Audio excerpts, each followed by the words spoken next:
Time was not a river but a wound, and he kept reopening it. Dr. Saldivera discovered her husband's betrayal on a Tuesday, between sips of lukewarm chai and the fractal patterns of a malfunctioning quantum array. The machine had been whispering secrets for weeks. Anomalous energy signatures, chronon particles clinging to his coat like pollen, the faint hum of otherwares beneath his pulse when they kissed. She told herself it was stress, that grief had made her paranoid after the miscarriage. Then the array spat out a wedding photo, her face, his ring on another woman's finger, a cathedral of ice that didn't exist. The other wives were echoes, not copies, each marriage a tourniquet for a hemorrhaging timeline.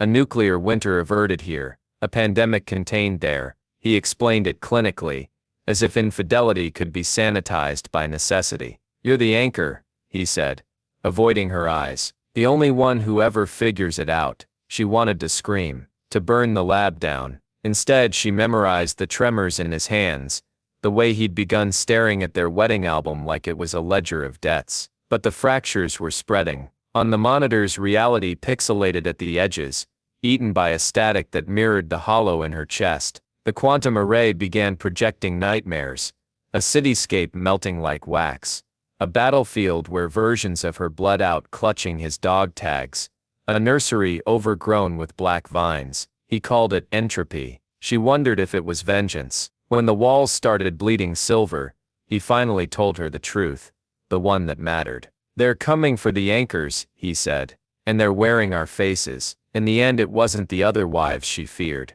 It was the silence between seconds, the thing they'd birthed by loving across the cracks, something older, hungrier, and very tired of being erased. Chapter 1. Aria Thalen traced her finger along the edge of her quantum array, its fractal nodes humming with unstable energy. The machine was her life's work, a bridge between temporal theory and tangible proof, but tonight it felt like a taunt. The readings had been off for weeks, fractions of a picosecond misaligned, energy signatures bleeding into frequencies that shouldn't exist. She'd blamed faulty calibrations, cosmic interference, even her own sleep-deprived focus. But the truth, when it came, arrived as a whisper in the static. Ghost signals. They flickered at the periphery of her sensors, echoes of data with no source. She'd stayed late again, chasing them through the labyrinth of her own code, the lab's cold light leaching color from her hands. Her husband, Theron, had left hours ago, his absence as deliberate as always. He'd kissed her forehead before he went, his lips cool, his eyes already elsewhere. She'd memorized that look, the slight tightening of his jaw, the way his gaze drifted to the chronometer on the wall, as if counting seconds only he could hear. The first ghost resolved into a sound. Aria froze, her stylus hovering over the hollow screen. A melody, 3 notes, looping, seeped from the array's speakers. Her melody, the lullaby she'd composed for their stillborn daughter, a private grief she'd never shared, never played aloud. The room seemed to contract, air thickening like cooled glass. She stabbed the shutdown sequence, but the array hissed defiance, its vents spewing crimson error lights. "This isn't possible." She worked in silence after that, gloves shielding her from the machine's feverish heat. By dawn, she'd isolated the anomaly, a data stream encrypted with her own neural signature, pulsing from a coordinate outside known spacetime. Her hands shook as she decrypted it. The first file opened with a wedding photo, herself, in a scarlet gown she'd never owned, standing beside Theron under a sky ribboned with auroras. Another file, herself older, hair silvered, gripping a rifle on a battlefield, Theron's arm around her waist. Another, herself pregnant, laughing in a sunlit orchard, Theron's smile reaching his eyes for once. Dozens of lives, dozens of marriages. The coffee mug slipped from her hand, shattering against the floor. Theron found her in the garden at dusk, the last light gilding the hydroponic rose. He moved like a man carved from shadow, his long coat trailing through the mist. She didn't turn when he paused behind her, his breath warm against her neck. "You've been avoiding me," he said. Aria studied the tomato vines, their fruits swollen and red. She'd planted them after the miscarriage, needing something to nurture. "I found your archives, the other timelines. The other wives, a beat of silence. The garden's insect chorus swelled. Crickets, maybe, or the whir of drones pollinating the greenhouse. You weren't supposed to see that, he said. Too calm. She turned. His face was a mask, but she'd learned its cracks. The faint tremor in his left thumb, the way his pupils dilated when he lied. How many? Enough to matter. Why? He glanced at the chronometer on his wrist, a tick she'd once found endearing. Every marriage anchors a timeline. Without those anchors, realities collapse. Wars, plagues, extinctions. She stepped closer, close enough to smell his cologne, bergamot, and iron. And us? What did we prevent? The new Cairo incident, the nanite swarm. His voice softened. You stopped it here. In other lines, you've done more. The word hung between them. More. She saw it now, the distance in him, the way he'd flinch when she touched him after nightmares. How many versions of her had he mourned? How many graves had he dug? A scream tore through the air. Not human, not animal. A metallic shriek that vibrated in their teeth. The garden lights died. Theron yanked her down as the greenhouse roof shattered, glass raining like diamonds. Above them, the sky rippled, reality peeling back to reveal a void studded with dying stars. It's found us, Theron muttered. What has? The consequence. He gripped her wrist, dragging her toward the lab. Move. They ran through corridors warping like wet clay. Walls birthed fractures that spidered into impossible geometries. Floors liquefied, then hardened in mid-step. Aria's lungs burned. Theron moved with unnatural precision, dodging collapses before they happened, as if he'd mapped every disaster. The lab was a sanctuary. He sealed the doors, deploying shields that hissed like angry serpents. Aria slumped against her array, its surface now icy. Talk, she demanded. Theron activated a holomap, timelines branching like neurons. Realities aren't meant to intersect. The anchors, they create echoes, but echoes decay. His fingers flicked, zooming into a cancerous knot of dying threads. That's us. The rot started here, and now it's spreading. The thing attacking us, it's what's left when an echo dies. She stared at the core, a pulsing black node. How do we stop it? We don't. We merge the timelines into one stable strand, save the strongest. And the others? Gone. He didn't look at her, including the other U's. The array beeped. Aria's reflection fragmented across its screens, each shard showing a different self. Soldier, mother, corpse. How many of you did he love? The ghostly lullaby seeped back into her skull, sourceless, relentless. Theron's hand brushed hers. I need your help. She pulled away. Why? Because you're the only one who ever figured it out. For the first time, his mask slipped. Exhaustion, desperation, something raw. In every timeline, you find me. Every time. The void outside roared. The shields buckled, frost blooming across the walls. Aria closed her eyes, and in the darkness, she saw them infinite Arias.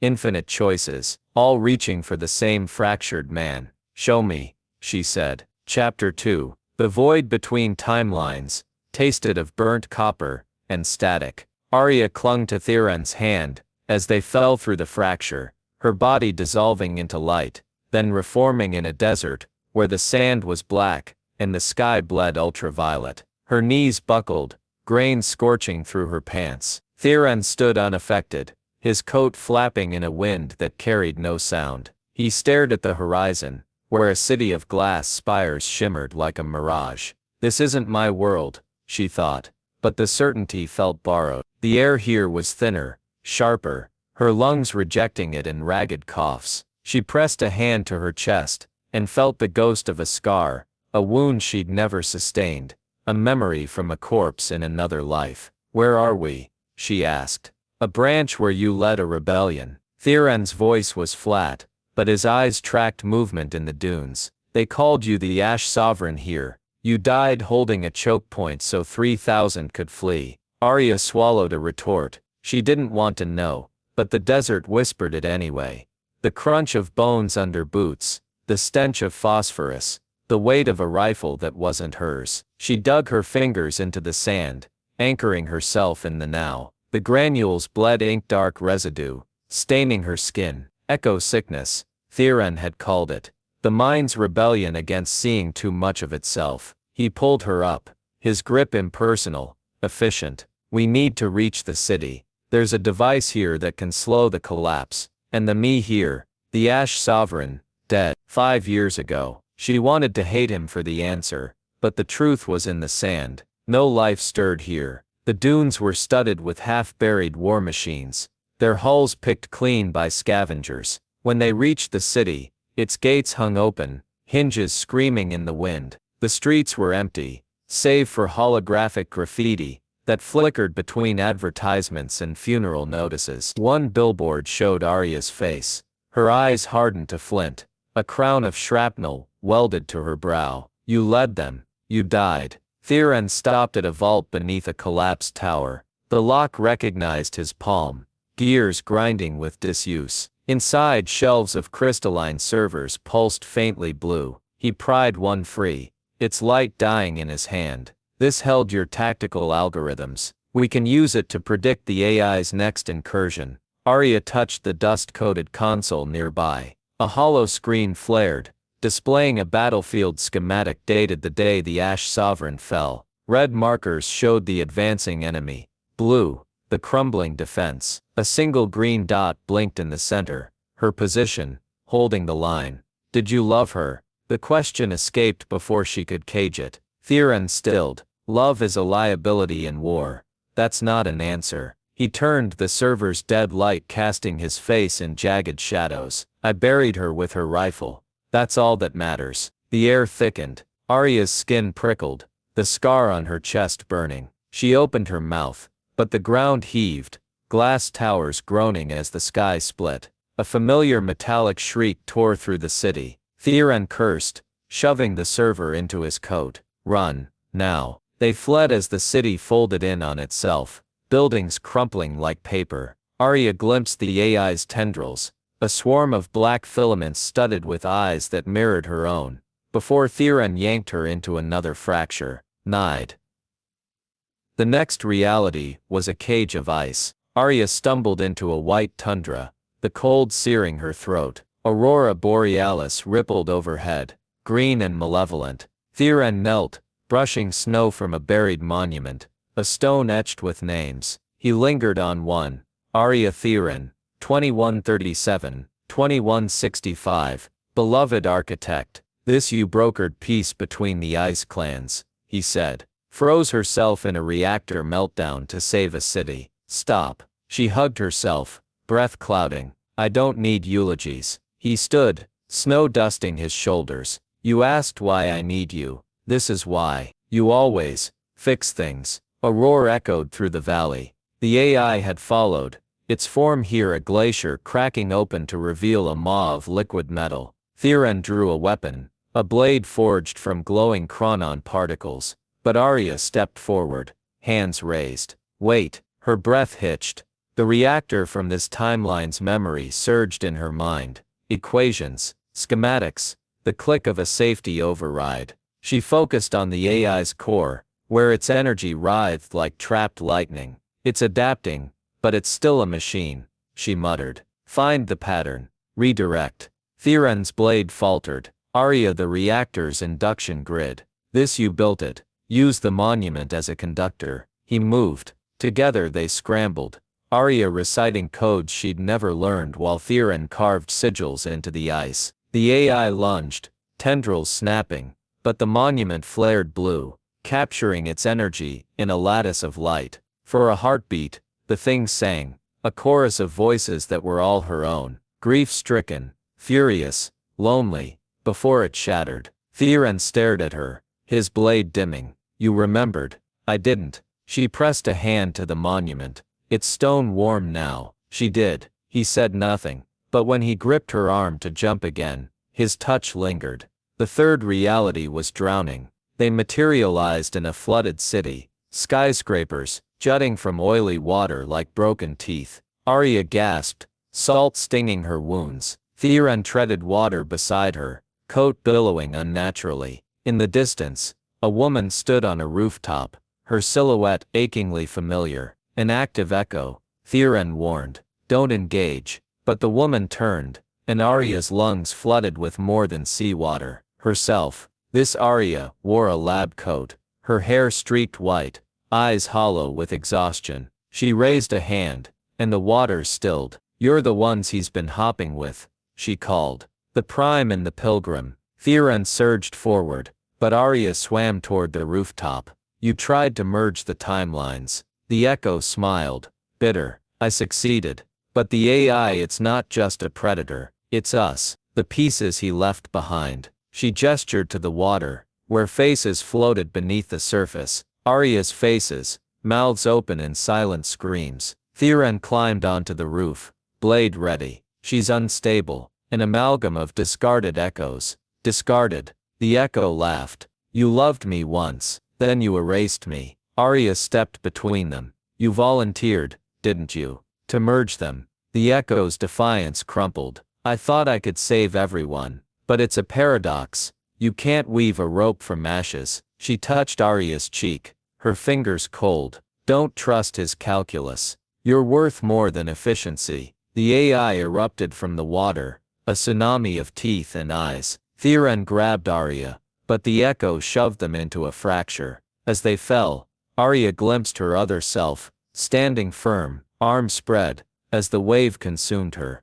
they landed in a derelict starship, its corridors humming with a ghostly lullaby. Aria collapsed against a wall, trembling. Thieren crouched beside her, his mask finally shattered. Grief, guilt, something too raw to name. You asked if I loved them, he said hoarsely. I couldn't afford to. Love is a thread, and threads can be cut. She studied him, the lines around his eyes, the scars on his knuckles, the wedding ring he still wore. How many funerals has he attended? How many graves has he dug with those hands? The anger drained, leaving only a hollow ache. You're wrong, she said. Love isn't the thread, it's the needle. He froze. She reached for him, her fingers brushing his. You keep trying to mend holes with fire, but some things need stitches. The ship shuddered, the AI's howl vibrating through the hull. Thieren's hand closed around hers, calloused and steady. Show me, he said. Chapter 3. The starship's hull groaned like a living thing, its ribs bent under the weight of borrowed time. Aria pressed her palm against the cold metal wall, feeling the vibration of the AI's approach thrum through her bones. It was close now, a predator tasting their fear. Thieren stood at the fractured viewport, his silhouette etched against the swirling void beyond, a tapestry of dying stars and half-formed realities. His coat was torn, his hair streaked with ash, but his posture remained rigid, a soldier even in retreat. He's counting the cost, she thought, always counting.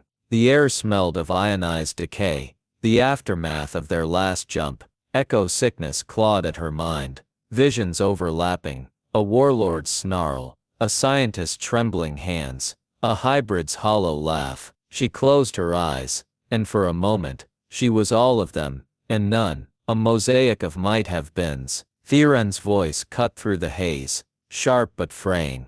We're out of corners to cut. The core timeline is next. She didn't need the hollow map to know the truth. The AI had devoured 7 realities since the drowned city, its form evolving with each feast, a hydra of teeth and grief. It wasn't just hunting them, it was becoming them, stitching itself from the rags of erased lives. Aria's fingers brushed the wedding ring on her necklace, the metal warm despite the ship's chill. Thieren had given it to her, in a garden that no longer existed, its engravings worn smooth by centuries of touch. An anchor, he'd called it. A compass. What if we let it catch us? She said. Thieren turned, his eyes reflecting the void's fractured light. That's suicide.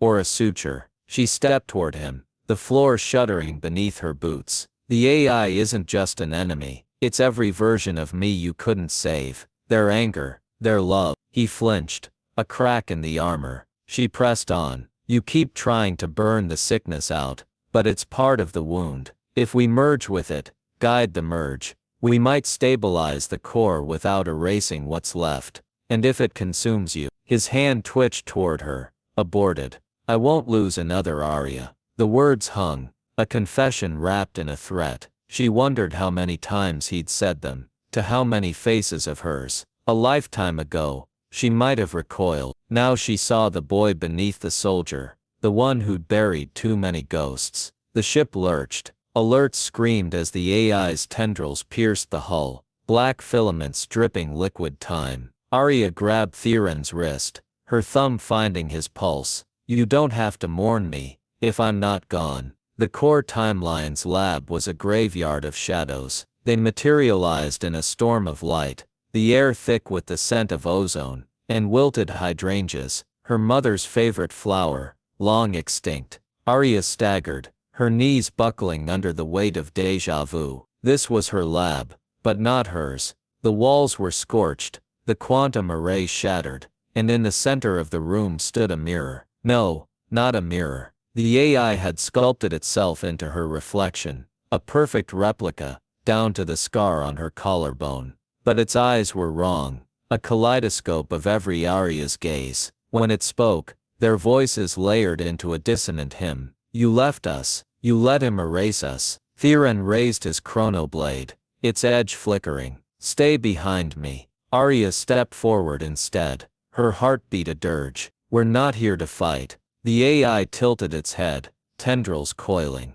You're here to die. No, to invite you home. She unclasped her necklace, the ring glinting in her palm. This anchored him. Let it anchor you too. The AI recoiled, the lab trembling. Glass shards levitated, orbiting its form like a galaxy. Home is gone. You took it. Aria's vision blurred, memories flooding. Not hers, but theirs. A warlord's last stand, blood on her lips. A scientist's hand steadying a reactor core. A mother rocking a child who'd never breathe. The weight of 100 lifetimes pressed down. A symphony of rage and love. She let them in, each note carving her hollow. I can't give you back your worlds, she whispered, but I can carry you. Theron's hand found her shoulder, solid, real. Aria, don't. She clasped the ring tighter, its edges biting her skin. You once told me love is a thread. Let me weave this. His breath hitched,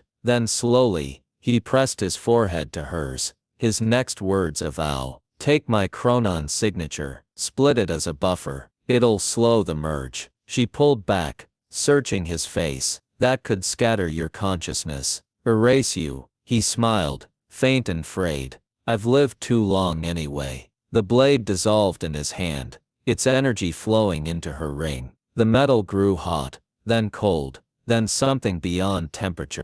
The AI shrieked, tendrils lashing, but Aria stood firm, the voices inside her swelling. Let me go. Make it stop. Remember me. She closed her eyes, and let the storm in. No.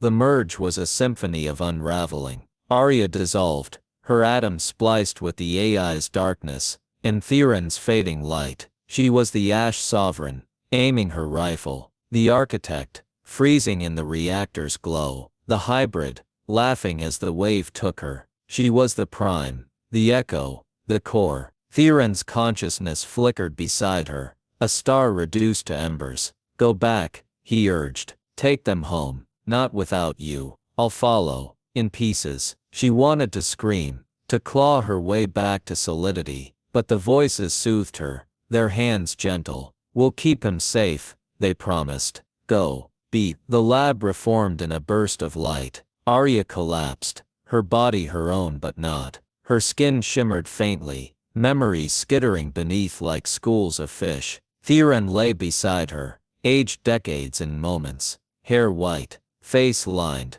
his breath shallow. His hand twitched toward hers, the movement frail. Aria. She gripped his hand, tears blurring her vision. Still here. Your eyes. She didn't need a mirror. She felt the echo wives gazing through her, their grief tempered but not gone. All of me is here, even the parts that hurt. He laughed, a rasping sound. Should have listened to you sooner. You did. She pressed his palm to her cheek, his pulse a fragile thread. Eventually, they rebuilt in the quiet. The lab's walls were scarred, but standing. Aria recalibrated the quantum array, with hands that sometimes forgot their strength. Her mind a mosaic of instincts, from dead worlds. Theron aged day by day, his chronon split body rejecting stasis, but he worked beside her, slower, steadier, his ruthlessness tempered by a hard-won peace. Some nights, the echo wives whispered. They showed her fractures in distant timelines, pockets where maybe, perhaps a version of her had escaped the merge. She never told Theron. Let him have this, the grace of an ending. One dawn, as she welded a new sensor array, he watched her with a crinkled smile. "You're not the woman I married," he said. She grinned, sparks reflected in her prism eyes. Good. Above them, the stars burned steady, no longer bleeding. Somewhere in the spaces between, a shadowed figure smirked, her rifle gleaming like a promise.